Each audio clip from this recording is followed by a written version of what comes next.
Hello children, कैसे हैं आप लोग। आप सभी का स्वागत है एक बार फिर से आपके अपने चैनल एनसीईआरटी ट्यूशन अड्डा पर। तो चलिए शुरू करते हैं आज का अपना टॉपिक, वर्गीज कुरियन। ठीक है, आई टू हैड ए ड्रीम। तो ये पूरा चैप्टर एक ऐसे महान आदमी के ऊपर लिखा गया है, वर्गीज कुरियन, उनकी स्टोरी है। ठीक है, जो हमारे भारत में जो श्वेत क्रांति थी उसके जनक माने जाते हैं। ठीक है, और ये भारत के जो मिल्क होता है, मिल्क मैन के रूप में भी जाने जाते हैं। तो जितनी भी डेयरी फार्म्स होते हैं, डेयरी सहकारी समिति, इन्होंने इनके मीडियम से, इनके माध्यम से जो किसान हैं उनको बहुत सशक्त बनाया, ताकतवर, मतलब एक तरह से फाइनेंशियली स्ट्रोंग किया। ठीक है, तो इन्होंने भारत को दूध उत्पादन में दुनिया में सबसे बड़े देशों में से एक बना दिया। और आप सभी पीते हैं अमूल ब्रांड का दूध। ठीक है, तो जो अमूल ब्रांड है, ये गुजरात के आनंद में इसका मेन प्लांट लगाया था। तो अमूल ब्रांड को जन्म इन्होंने ही दिया था। ठीक है, वो ऑपरेशन फ्लड जैसी पहलों के इन्होंने नेतृत्व किया। तो इनके जो प्रमुख योगदान है वो श्वेत क्रांति, ठीक है, जिसमें दूध उत्पादन में भारत को निर्भर बनाना था। डेयरी सहकारी आंदोलन था, अमूल ब्रांड की स्थापना थी, ऑपरेशन फ्लड था, और इन्होंने कई संस्थाओं का निर्माण भी किया। इनको इनके पूरे जीवन काल में बहुत सारे पुरस्कार और सम्मान भी दिए गए, जैसे रेमन मैग्सेसे पुरस्कार इनको दिया गया, और भारत सरकार द्वारा पद्मश्री, पद्म भूषण, पद्म विभूषण, इनको तीनों सम्मान मिले। ठीक है, और इन्हें विश्व खाद्य पुरस्कार 1989 में भी ये सम्मान भी प्राप्त हुआ। तो अब अगर विरासत की बात करें कि इनकी विरासत क्या है, वर्गीज कुरियन को हम कैसे जानते हैं और क्यों भी इनको याद, किस लिए इनको, मतलब कैसे याद करते हैं अभी भी हम, तो 26 नवंबर को इनका बर्थडे है। उस दिन हम भारत में हम नेशनल मिल्क डे मनाते हैं इनके बर्थडे के दिन। ठीक है, तो इस तरह से वर्गीज कुरियन के बारे में आपने जाना कि वर्गीज कुरियन कौन है, उनका क्या क्या योगदान रहा हमारे देश में, कैसे उन्होंने हमारे देश को, हमारे देश के कैसे वो मिल्कमैन बने। ठीक है, तो चलिए अब आगे बढ़ते हैं। तो वर्गीज कुरियन, आई टू हैड ए ड्रीम। तो बोल रहे हैं कि मेरा भी एक सपना था। तो let us do these activities before we read. चलिए इस चैप्टर को स्टार्ट करने से पहले ये एक्टिविटीज कर लेते हैं। तो फर्स्ट है, arrange the world wide means of communication given below in the timeline provided. तो नीचे आपको एक टाइमलाइन दे रखी है, उस पर आपको जो जितने भी वर्ल्ड वाइड कम्युनिकेशन के साधन है जो यूज किए जाते हैं, इनको उस पर मेंशन करना है, कौन सा कब कब हुआ, टाइमलाइन के हिसाब से। Share your answers with your classmate and teachers, और अपने आंसर को आपको क्लासमेट और टीचर के साथ में शेयर करना है। तो चलिए जानते हैं इसको। देखिए ये रही आपकी टाइमलाइन और ये आपकी चीजें हैं। तो सबसे पहले क्या था, सबसे पहले बोला जाता है कि पिजन से मैसेज जाता था। तो यहाँ पे आ गया आपका 6 नंबर। ठीक है, दूसरे नंबर पे फिर बताइए, अब बताइए इसमें से क्या था। दूसरे नंबर पे थे पोस्ट कार्ड। तो ये आ गया आपका 3 नंबर यहाँ पर। फिर आए टेलीग्राफ, तो 4 नंबर यहाँ पर। उसके बाद आपके आ गए थे टेलीफोन, ये 1 नंबर यहाँ पर। फिर आ गए आपके ईमेल, तो 2 नंबर यहाँ पर। और मोबाइल फोन आपका उसके बाद आया, सबसे बाद, जो अभी आपका फास्टेस्ट मीडिया ऑफ कम्युनिकेशन है, जिससे आप कहीं भी पूरे वर्ल्ड में बड़ी आसानी से बहुत शॉर्ट पीरियड में कुछ भी बात कर लेते हैं। ठीक है,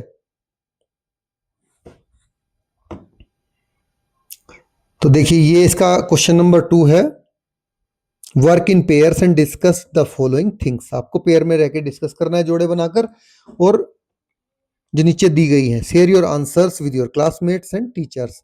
तो ये सारे क्वेश्चन आंसर्स हम, ये इन सब क्वेश्चन के आंसर किस में कवर करेंगे, क्वेश्चन आंसर्स वाली वीडियो में, नेक्स्ट में।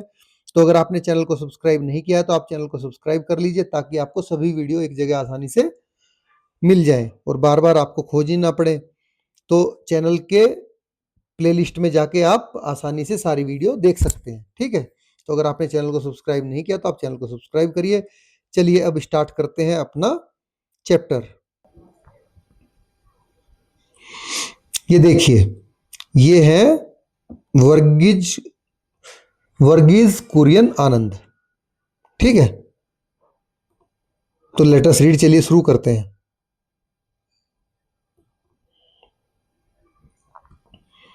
टू माई ग्रैंडसन, उन्होंने अपने ग्रैंडसन के लिए लिखा है आनंद ने। माई डियर सिद्धार्थ, अब वो बोल रहे हैं मेरे प्रिय सिद्धार्थ, उनके ग्रैंडसन का नाम है, जैसा कि आपको पढ़ के लग भी रहा होगा। When did I write to you last, तो मैंने तुम्हें आखिरी बार कब लिखा था। I have trouble even remembering, मुझे याद भी नहीं आता। तो in today's fast place world we have become so addicted to instant communication that we prefer to use a telephone. तो आज के तेज रफ्तार वाले जीवन में हम इमीडिएट इंस्टेंट कम्युनिकेशन, तुरंत संवाद के इतने आदी हो गए हैं कि हम फोन का इस्तेमाल करना पसंद करते हैं, क्योंकि फोन से आपकी फटाफट बात हो जाती है, लेटर से तो बहुत टाइम लगता था जाने में। तो but speaking on the telephone only give us an immediate but flitting Joy. तो वो क्या कह रहे हैं, तो बोल रहे हैं लेकिन फोन पर बात करने से हमें केवल इमीडिएट, केवल तत्काल और लेकिन क्षणिक, फ्लिट मतलब बहुत थोड़ी, ठीक है, मोमेंट्री, बहुत शॉर्ट, ये देखिए बहुत छोटा होता है फ्लिटिंग, तो बहुत थोड़ी खुशी मिलती है, जो कि बहुत तत्कालिक और क्षणिक होती है। तो राइटिंग इन डिफरेंट, लिखना अलग होता है। राइटिंग, राइटिंग इज डिफरेंट, लिखना अलग होता है। Writing even if it is a letter not only conveys our present concern and views of the events taking place around us, but it becomes a possession that can be treasured and reread over years with great abiding pleasure।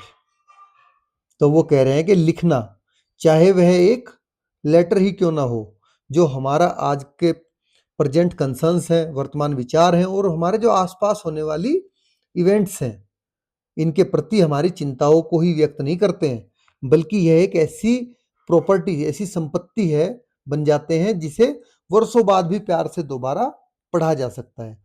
क्योंकि letter हम भेजते थे पहले, तो लोग संभाल के रखते हैं, उसको बाद में भी पढ़ के आनंद उठा सकते हैं। तो ये as a property, as a treasure काम करता है, ठीक है, तुम्हारा खजाना। तो you may not wish to read it all right away, but perhaps a couple of decades or more of now, you will pick up these jotting of mine again, and they will give you a deeper understanding of what I have done and the reason I pursue a life of service to our nation's farmer। तो ये काफी बड़ा है, चलिए इसको मैं आराम से आपको बताता हूं। शायद तुम इसे अभी तुरंत पढ़ना न चाहो, ठीक है, you may not wish to read it all right away, but कि शायद तुम इसे अभी तुरंत पढ़ना ना चाहो, but perhaps a couple of decade of more, लेकिन शायद 20 साल या उसके बाद, उससे भी अधिक समय बाद तुम मेरी ये बातें फिर पढ़ोगे, ठीक है, और यह तुम्हें मेरे द्वारा किए गए कार्यों और देश के किसानों की सेवा के लिए मेरे जीवन चुनने के कारणों की गहराई को समझा देगा, ठीक है, कि मैंने ऐसा क्या किया था, क्यों किया था। Now you will then discover in them a valuable reminder of the days just before the word entered in the 21st century। तो वो कह रहे हैं उस समय तुम्हें इनमें एक बहुत इंपॉर्टेंट याद मिलेगी, महत्वपूर्ण याद मिलेगी, उन दिनों की जब दुनिया 21वीं सदी में प्रवेश करने वाली थी, ठीक है, ये उस टाइम की बात बता रहे हैं।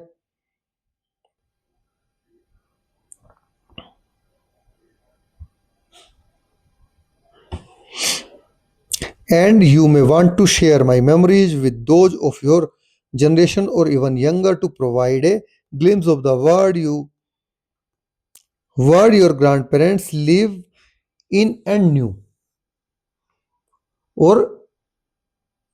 और तुम चाहोगे कि जो मेरी यादों को अपनी पीढ़ी या उससे भी छोटी पीढ़ी के लोगों के साथ में साझा करो, जो ग्रैंड पेरेंट्स की यादें हैं, ठीक है, जिससे वे उस दुनिया की झलक पा सके जिसमें तुम्हारे दादा दादी रहते थे।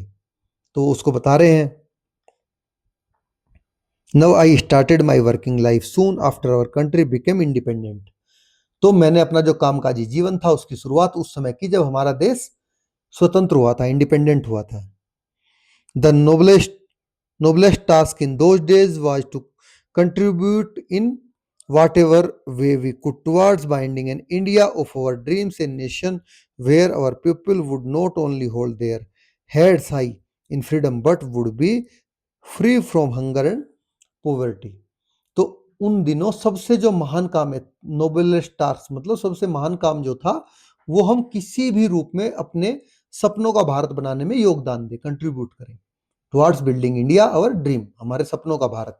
एक ए नेशन वेयर, एक ऐसा राष्ट्र जहां हमारे लोग, ठीक है, न केवल स्वतंत्रता में गर्व से सिर उठा सके बल्कि भूख और गरीबी से भी मुक्त रहे, फ्री रहे। ठीक है, तो a nation where our people could live with equal respect and love for one another. तो एक ऐसा राष्ट्र, ऐसा नेशन जहां हमारे लोग एक दूसरे के साथ समान सम्मान और प्रेम से रह सकें, कि सब एक दूसरे को सम्मान दे, एक दूसरे के साथ प्यार से रहें। A nation that would eventually be counted among the foremost nation of the world. तो एक ऐसा राष्ट्र जिसे अंततः, ठीक है, दुनिया के अग्रणी देशों में गिना जाए। अग्रणी मतलब जो सबसे आगे के देश हैं, फोरमोस्ट नेशंस हैं वर्ल्ड की। It was then I realized in humility that choosing a lead one kind of the life means putting aside the desire to pursue other options। तो उसी समय मैंने बड़े ही ह्यूमिलिटी मतलब विनम्रता से समझा कि एक तरह का जीवन चुनने का मतलब है दूसरे ऑप्शंस को, दूसरे विकल्पों का पीछा करने की इच्छा को छोड़ देना। क्योंकि आप देखिए, अगर आपके पास बहुत सारी ऑप्शन होती हैं और आपने किसी भी एक ऑप्शन को चूज कर लिया तो फिर बाकी ऑप्शंस आपकी छूट जाती हैं। तो वही ये बता रहे हैं। This transformation took place with in me 50 years ago when I agreed to work for a small cooperative of dairy farmers who were trying to gain control over their lives। और यह बदलाव मेरे अंदर 50 साल पहले तब आया जब मैंने कुछ जो डेयरी फार्मर्स मतलब दूध उत्पादन करने वाले किसान थे छोटे, ठीक है, छोटे उन किसानों के छोटे सहकारी संगठन के लिए काम करने का मैंने डिसाइड किया, निर्णय लिया। ठीक है, जो छोटे छोटे दूध उत्पादक किसान थे जो अपने जीवन पर कंट्रोल पाने की कोशिश कर रहे थे। जीवन पर कंट्रोल मतलब कि उस समय क्या है कि उनके पास में कोई भी ऐसी श्योरिटी नहीं थी कि वो आजीविका कमा ही लेंगे। तो अपना जीवन पर कंट्रोल का मतलब है कि खाने पीने की पूरा अच्छे से उनका खाने का, पीने का, रहने का साधन अपनी कमाई से जुटा सकें, इस काम में वो लगे हुए थे। देखिए, आपने जीवन के लिए रहना, खाना, ठीक है, पहनना, ये सब कर लिया तो आपका लाइफ पे क्या हो गया, कंट्रोल हो गया अल्टीमेटली एक तरह से। To be quite honest, service to our nation's farmers was not the career I had envision for myself. तो ईमानदारी से अगर मैं कहूं तो किसानों की सेवा मेरे लिए सोचा गया कोई कैरियर नहीं था। ठीक है, इनविजन मतलब कोई सोचा गया, इमेजिन किया हुआ, ठीक है, कि मैंने कोई काम सोच के किया। But somehow A series of events swept me along and put me in a certain time with a choice that would transform my life.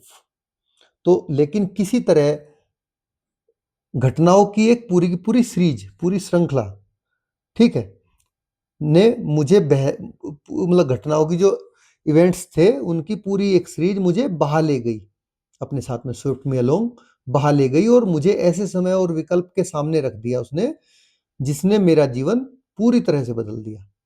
तो कई बार क्या होता है कि जो घटनाएं होती हैं वे इस तरह से घटती हैं कि वो आपको अपने साथ बहा के ले जाती हैं, जिससे आपका पूरा जीवन ही चेंज हो जाता है। ऐसे ही इनका हुआ, इनके साथ भी ऐसी घटनाएं घटी कि वो इनको अपने साथ बहा के ले गई घटनाएं और इनके पूरा जीवन ही उसने चेंज कर दिया। I could have pursue a career in metallurgy and become the chief executive of a large company। तो मैं धातु कर्म में, मेटलर्जी क्या होता है, जो जिससे मेटल से कुछ चीजें दूसरी चीजें बनाते हैं, हिंदी में इसको धातु कर्म बोलते हैं, उसमें कैरियर बना सकता था और किसी बड़ी कंपनी का एग्जीक्यूटिव मतलब प्रमुख बन सकता था। तो इतना काबिल वो थे। और opted for a commission in the Indian army and maybe retired as a general, या फिर मैं भारतीय सेना में कमीशन लेकर शायद जनरल के रूप में रिटायर हो सकता था। और I could have left for the US and gone on to become a highly successful NRI. और या फिर मैं अमेरिका चला जाता, यूएस मतलब यूनाइटेड स्टेट, अमेरिका चला जाता और एक सफल एनआरआई, एनआरआई मतलब नॉन रिटर्न इंडियंस, तो प्रवासी भारतीय बनता। Yet I choose none of these because somewhere deep down I knew I could make a more meaningful contribution by working here in Anand, Gujarat। तो yet फिर भी मैंने इनमें से कोई भी विकल्प नहीं चुना, ठीक है, क्योंकि कहीं गहराई में मुझे पता था कि मैं आनंद, गुजरात में काम करके अधिक सार्थक योगदान दे सकता हूं, अच्छे से कंट्रीब्यूट कर सकता हूं और ज्यादा। Now your grandmother too made an important choice। तुम्हारी जो दादी है उसने भी एक महत्वपूर्ण निर्णय लिया। She knew in those days life in Anand could not offer even the simple comfort that we take for granted today। तो वह जानती थी कि उन दिनों आनंद में जीवन आज जैसी जो सामान्य सुविधाएं हैं वे भी नहीं दे सकता था। However, she ardently supported my choice to live and work in आनंद। फिर भी उन्होंने आनंद में रहने और काम करने के मेरे निर्णय का पूरी निष्ठा से समर्थन किया, ठीक है। तो ये जो आपका है वर्ड यहां पर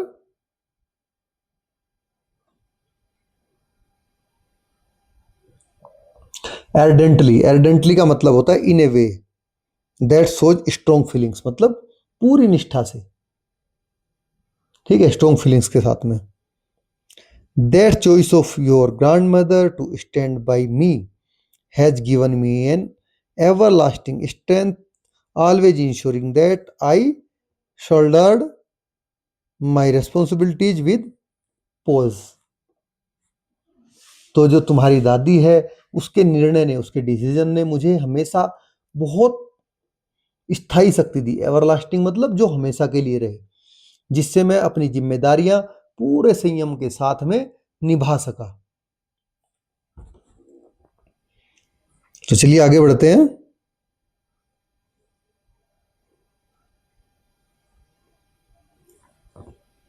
Whenever I have received any recognition for my contributions toward the process of our country, I always emphasize that it is a recognition of the achievement of many people with whom I had a privilege to be associated with।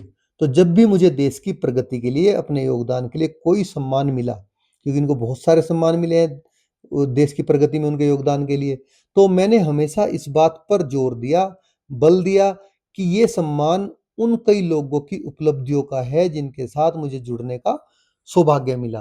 तो केवल ये सम्मान मेरा अकेले का नहीं है, जो जिन्होंने मेरे साथ में मिलकर काम किया उनका भी ये सम्मान है। तो I would like to stress even more strongly that my contribution have been possible only because I have consistently adhered to certain values. तो मैं यह और भी कठोरता से, दृढ़ता से कहना चाहूंगा कि मेरा योगदान केवल इसलिए संभव हो पाया क्योंकि मैंने हमेशा कुछ जो मूल्य थे उनका पालन किया। सर्टेन वैल्यूज, कुछ मूल्य, ठीक है। The values that I have inherited from my parents and other family elders, value that I show in my mother and supporters, mentor and supporter here in Anand, त्रिभुवन दास पटेल। तो वो कह रहे हैं कि जो मूल्य, जो वैल्यू मैंने अपने माता पिता, परिवार के दूसरे अन्य बड़े बुजुर्गों से सीखे हैं, वे वैल्यूज जो मैंने आनंद में अपने मार्गदर्शक और अपने समर्थक त्रिभुवन दास पटेल में भी देखे। तो I have often spoken of integrity as the most important of these values, realizing that integrity and personal integrity at that is being honest to yourself. तो मैंने अनेक बार जो मेरी इंटीग्रिटी है, निष्ठा है, उसको इन मूल्यों में सबसे महत्वपूर्ण बताया है, क्योंकि जो इंटीग्रिटी है, इंटीग्रिटी और खासकर पर्सनल इंटीग्रिटी, ठीक है, व्यक्तिगत निष्ठा मतलब खुद के प्रति ईमानदार होना, ठीक है। अगर आप खुद के प्रति ईमानदार हो तभी आप कुछ भी कर सकते हैं, कहीं भी सक्सेस पा सकते हैं। अगर आप खुद के प्रति ही ईमानदार नहीं है, आप खुद को ही धोखा दे रहे हैं, तो आप कुछ नहीं कर सकते, ना ही कुछ पाओगे। तो जीवन में सबसे ज्यादा जरूरी है खुद के प्रति ईमानदार होना, ठीक है। पर्सनल इंटीग्रिटी, यही वो बता रहे हैं कि तुम्हें सबसे पहले खुद के प्रति ईमानदार होना है जीवन में। तो खुद के प्रति ईमानदार कैसे हुआ जाता है? जब आप जो आपने सोचा है, अगर आपने पढ़ाई के लिए 4 घंटे दिए निकाले हैं, हो सकता है आपके पेरेंट्स ना देख रहे हो कि आप कितने घंटे पढ़ रहे हैं, तो इसका मतलब खुद के प्रति ईमानदार होने का मतलब है कि 4 घंटे आपको पढ़ना ही पढ़ना है, बाय हुक और बाय कुक आपको उतना टाइम अपनी पढ़ाई को देना ही है, या किसी और अच्छे काम के लिए। If you are always honest to yourself, it does not take much effort in always being honest with others. अगर तुम खुद के प्रति हमेशा ईमानदार हो, ऑनेस्ट हो, तो दूसरों के प्रति ईमानदार रहना भी ज्यादा कठिन आपको नहीं होता है। आप आराम से दूसरों के प्रति ईमानदार हो सकते हैं। I have also learned what I am sure you too will find out someday. तो मैंने यह भी सीखा है जो मुझे विश्वास है कि तुम भी किसी दिन जानोगे, ठीक है। वो कह रहे हैं मैंने भी यह सीखा है और मुझे विश्वास है कि तुम भी किसी ना किसी दिन ये जान जाओगे। तो life is a privilege and a waste it would be wrong. तो जीवन क्या है, लाइफ क्या है? एक प्रिविलेज है, विशेष अधिकार है, और इसे आपको वेस्ट नहीं करना है, ठीक है, व्यर्थ नहीं गंवाना है। इसको व्यर्थ गंवाना गलत होगा। Waste it would be wrong, इसको व्यर्थ कर दोगे तो। In living this privilege called life you must accept responsibility of yourself, always use your talents to best of your ability and contribute somehow to the common good. तो इस जीवन, जो ये आपको जीवन मिला है, जीवन नामक विशेष अधिकार को, प्रिविलेज को जीते हुए तुम्हें अपनी जिम्मेदारी एक्सेप्ट करनी चाहिए, स्वीकार करनी चाहिए अपनी रिस्पॉन्सिबिलिटी, ठीक है। और आपका जो टैलेंट है, कौशल है, उसका आपको बेस्ट यूज करना है, और किसी न किसी रूप में जो कॉमन गुड्स है, मतलब सार्वजनिक भलाई है, उनके लिए तो आपको कंट्रीब्यूट करना है, योगदान देना चाहिए। That common good will represent itself to you in many forms every day. तो वह जो कॉमन गुड, सार्वजनिक भलाई है, तुम्हारे सामने हर दिन कई रूपों में तुम्हारे सामने आएगी जब तुम सामूहिक भलाई करोगे तो।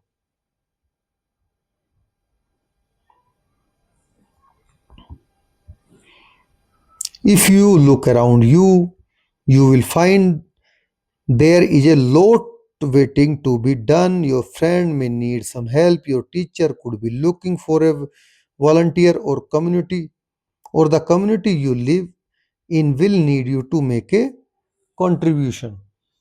तो अगर तुम अपने आसपास देखोगे तो तुम पाओगे कि बहुत कुछ किया जाना अभी बाकी है।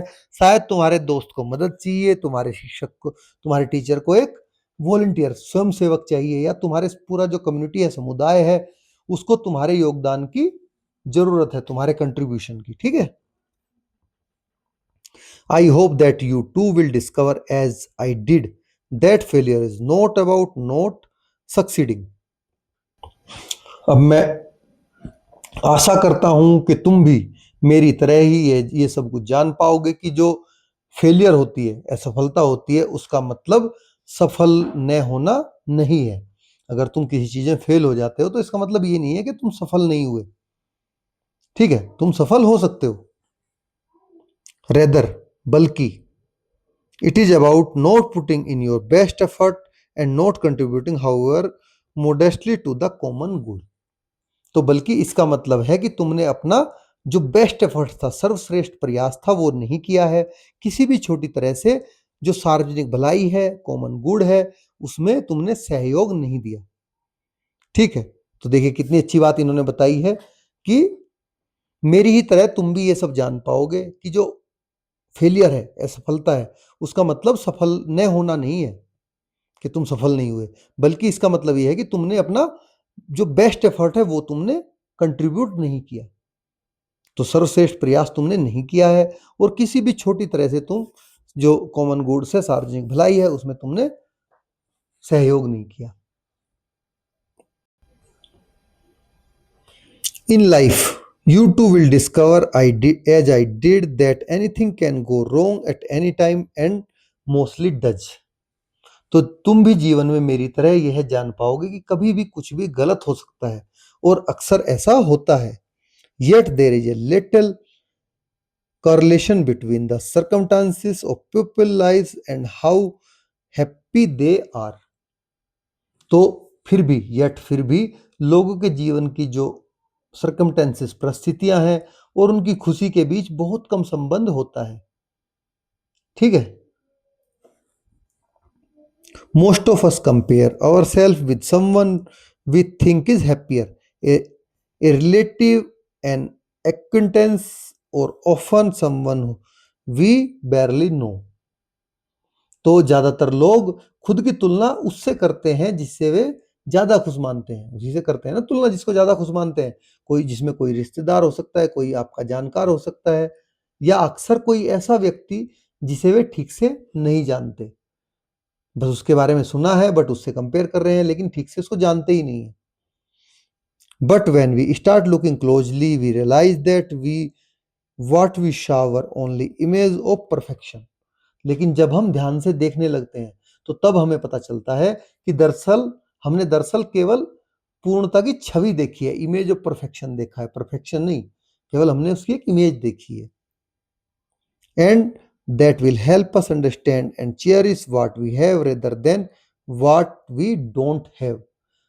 और यह हमें यह सब समझने और सराहने में मदद करता है कि हमारे पास क्या है, न कि केवल इस बात पर ध्यान देने में कि क्या हमारे पास नहीं है। ठीक है, तो आपको फोकस उस चीज पर करना है क्या आपके पास है, ना कि इस बात पे कि आपके पास क्या नहीं है।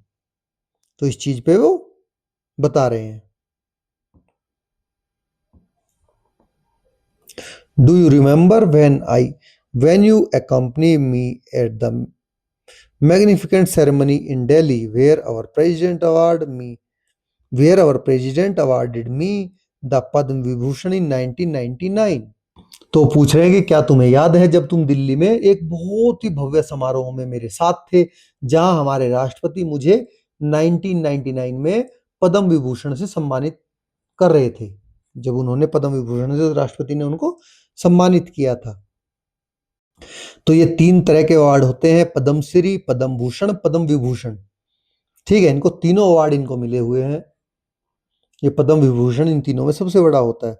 With great pride our slipped me with great pride you slip the medal around your neck and look at in the and ask me very innocently if you could keep it.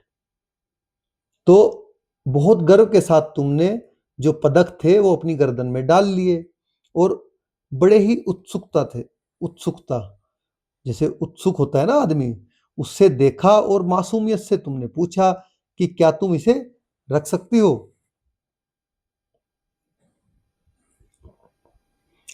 Do you remember the answer your grand mother and I gave you?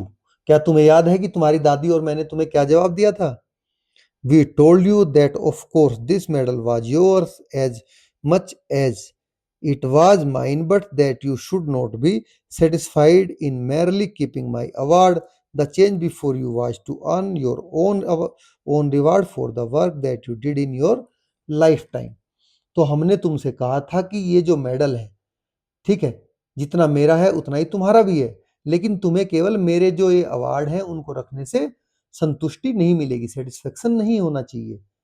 ठीक है, तुम्हारे सामने बहुत सारे challenges हैं, चुनौती है कि तुम अपने जीवन के काम के लिए खुद अपना अवार्ड पाओ, खुद अपना पुरस्कार पाओ।